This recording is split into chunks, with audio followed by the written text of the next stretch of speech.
एक बेहद ऐतिहासिक दिन था और इस ऐतिहासिक दिन का, उन यादगार लम्हों का हिस्सा बनी।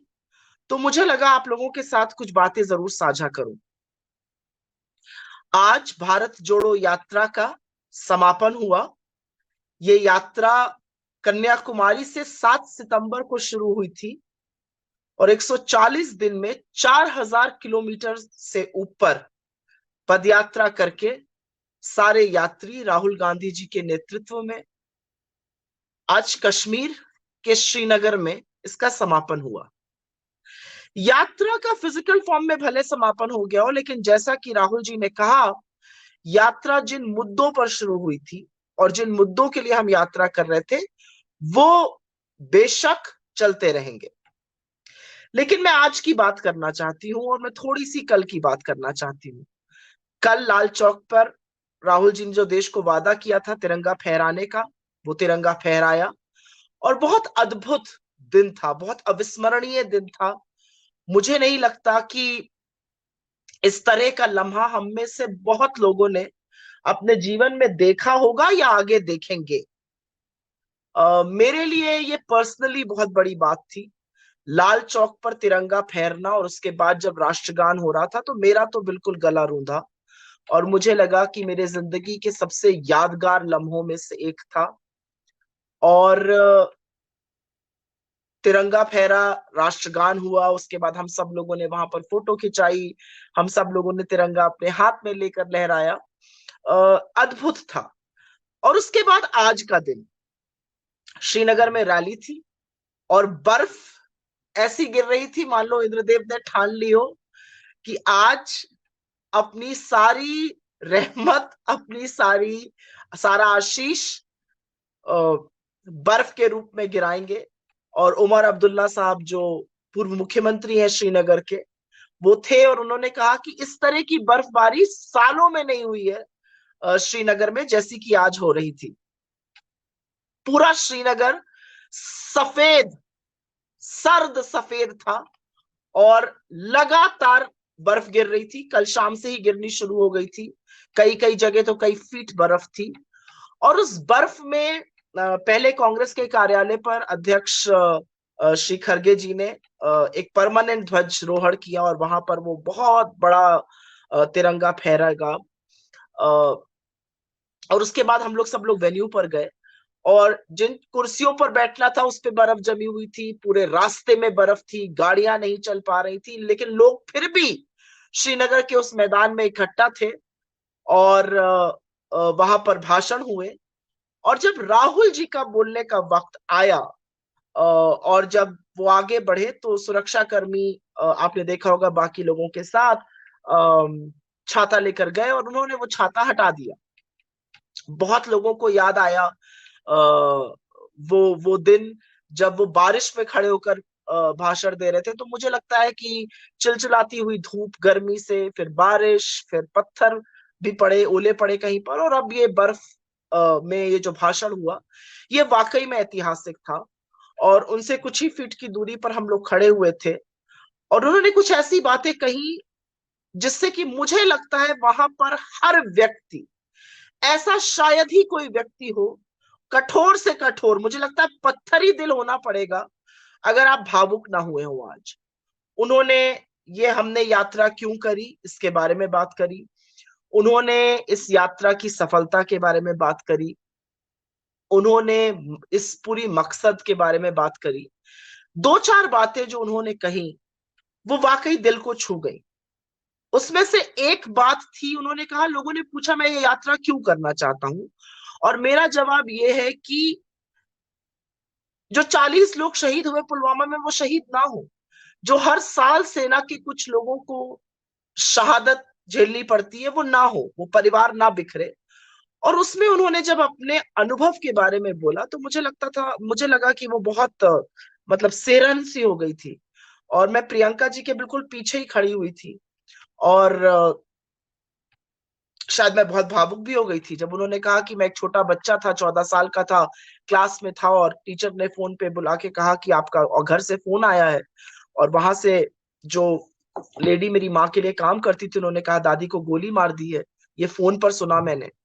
और मैं बिल्कुल हिल गया था और मेरी माँ हिल गई थी। और जब मैं घर पहुंचा तो मैंने देखा, और 7-7 बार फिर वही फोन आया, और वो फोन मेरे पिता के मित्र का था और पिता की मृत्यु के बारे में आया।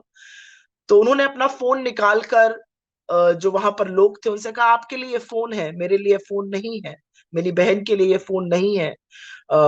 जिंदगी के बहुत कठिन और बहुत दुखदाई खबरें देने वाला ये फोन है।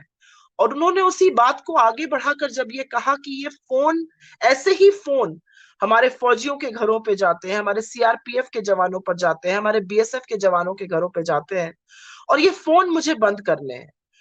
किसी का घर क्यों कोई पिता के बगैर जिए, कोई कोई पति के बगैर जिए, किसी का बेटा शहीद हो जाता है। उन्होंने कहा इस हिंसा को बंद करने का ये मकसद था यात्रा करना, और इस हिंसा को मैं समझता हूं क्योंकि मैंने ये हिंसा झेली है। तो जब वो ये बात कह रहे थे तो मुझे नहीं लगा कि वहां पर कोई ऐसा था जिसका गला ना रूंधा हो। और उसके बाद उन्होंने आगे भी काफी सारी बातें कही। उन्होंने कश्मीर के बारे में कहा। उन्होंने कहा कश्मीर से जब हमारे पूर्वज गंगा की तरफ इलाहाबाद गए और वो गंगा जमनी तहजीब में मिल गए, और जब मैं वापस ऊपर आ रहा था कश्मीर की ओर, तो मुझे लगा था मैं एक तरह से घर जा रहा हूँ। और जिस कश्मीरियत की आप बात करते हैं वो मेरे लिए घर है। उन्होंने एक बड़ी अच्छी बात की। उन्होंने कहा मैं बचपन से सरकारी घरों में रहा हूं, तो घर मेरे लिए एक इमारत नहीं है, घर मेरे लिए एक एक सोच है, एक विचार है, एक संवेदनशीलता है। और उस पर उन्होंने कहा कि धर्म क्या है। उन्होंने कहा जो शिव, जो कश्मीरियत है वो शिव की शून्यता है, वो इस्लाम में फना हो जाना है, और वो अपने आप पर, अपने विचारों पर, अपने अहंकार पर विजय प्राप्त कर देना, उसको खत्म कर देना है। ये बहुत बड़ी बात थी। और ऐसे तमाम वो चीजें उन्होंने कही और प्यार की बात करी। और मुझे लगता है कि इस देश में आज सबसे ज्यादा जरूरत प्यार की है। वहां पर जितने लोग थे, चाहे वो ऑपोजिशन लीडर्स थे जो बड़ी तादाद में आए थे, या कांग्रेस के कार्यकर्ता थे, शीर्ष नेतृत्व था हमारा वहां पर, जब राहुल गांधी जी ने स्पीच खत्म करी और जब वो मुड़े, तो मुझे नहीं लगता कि वहां पर कोई ऐसा था जो जाकर उनको गले नहीं लगाना चाह रहा होगा। मुझे लग रहा था कि कुछ लोग आगे भी बढ़ रहे थे, उनको गले भी लगा रहे थे। और उनको आगे बढ़ने से पहले मैंने प्रियंका जी को बस गले लगा के ये कहा कि आप लोग बहुत बहादुर हैं, और आपने इतना कुछ झेला, और इतनी हिंसा झेलने के बाद आप लोग इतनी बेपनाह मोहब्बत कर सकते हैं, इतनी संवेदनशीलता है आप में, ये बड़ी बात है। लोगों के अंदर गुस्सा आ जाता है, लोगों के अंदर विरक्ति आ जाती है इस तरह की हिंसा झेलने के बाद, और आप लोग आज भी मोहब्बत की बात करते हैं, ये अपने आप में बड़ी चीज है। और उन्होंने, और मैं शायद आंसुओं से रो रही थी जब उनसे ये कह रही थी, तो उन्होंने मुझसे कहा कि अब तुम लोग क्या मुझे रुलाओगे।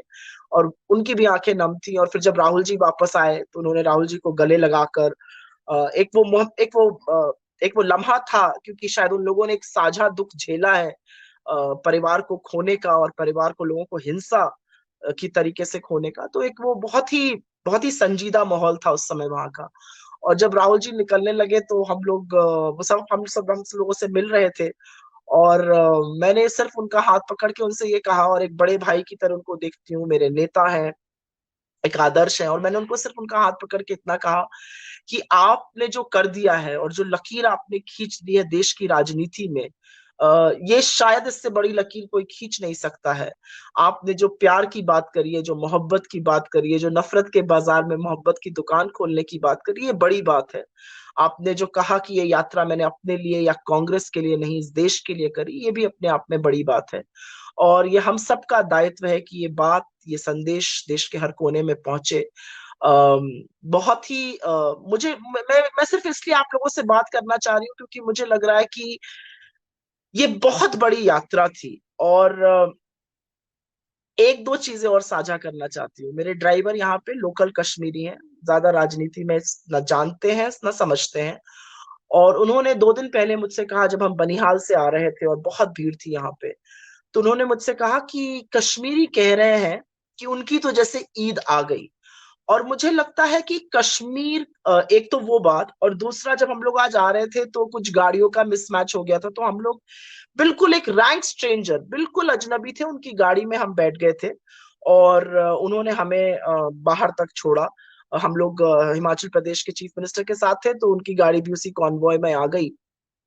और उन्होंने एक बात कही, और उन्होंने कहा कि आने वाली जो 2-3 जनरेशन्स है वो राहुल जी की टी शर्ट के बारे में वैसे ही बात करेंगी जैसे गांधी की धोती के बारे में करते हैं। ये अपने आप में एक बड़ी बात है।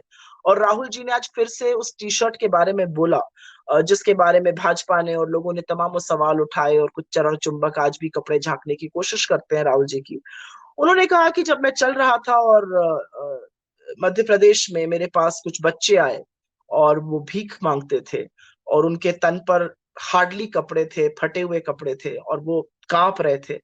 और उनको देखकर जब मैं उनसे गले लगा और उनका बदन बिल्कुल ठंडा था, तो मुझे लगा कि जब तक संभव होगा मैं भी नहीं पहनूंगा जैकेट या वुलन। ये बड़ी बात है, आप किसी के दर्द को देखकर उसको झेल सकें, ये अपने आप में बड़ी बात है। मुझे लगता है इस यात्रा से बहुत सारी चीजें आएंगी सामने, लेकिन एक बहुत बड़ी चीज जो हुई है, और ये कश्मीर में रहकर हमने समझा है, और कश्मीर में रहकर ये हम महसूस कर पाए हैं कि एक बहुत लंबे अंतराल के बाद कश्मीर के लोग, और ये लोग कह रहे हैं कि कश्मीर के लोग बहुत लंबे अंतराल के बाद बाहर निकल के उन्होंने किसी नेता का इस तरह से इस्तकबाल किया है। वो बाहर सड़कों पर थे, औरतें, बच्चे, बुजुर्ग, फिरन पहने हुए, ठंडी थी, आज तो बर्फ पड़ रही थी, और जो उत्सुकता थी लोगों में, जिस तरह से वो गले लगना चाह रहे थे, ये बड़ी बात थी। और मुझे लगता है कि कश्मीर ने ये साबित किया कि उनको इस देश से जोड़कर रखने की जरूरत है। आप जब कश्मीर अभिन्न अंग है की बात करते हैं, तो आपको ये जताना भी पड़ेगा कि वो अभिन्न अंग, और अगर उस आपकी एक छोटी सी उंगली पर अगर चोट लग जाती है तो दर्द होता है। अगर कश्मीर में लोग दुखी हैं, परेशान हैं, तो उतना ही दर्द सबको होना चाहिए। एक मेरे लिए बहुत व्यक्तिगत एक बात राहुल जी ने कही, और मैं उसका जिक्र जरूर करना चाहती हूँ।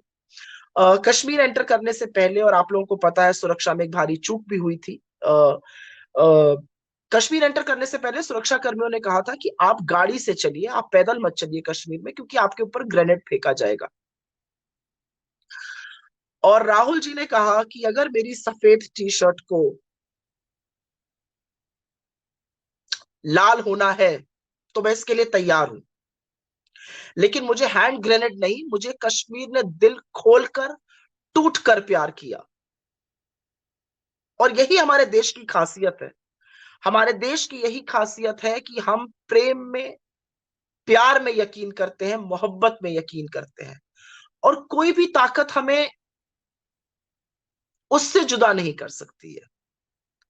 तो मुझे लगता है कि आगे कुछ भी कहने से पहले मैं ये जरूर कहूंगी कि मैं सिर्फ साझा इसलिए करना चाह रही थी कि ये एक बहुत ही यादगार लम्हा था, और इस यादगार लम्हे को अ, यादगार बनाने का काम इस देश के लोगों ने किया है।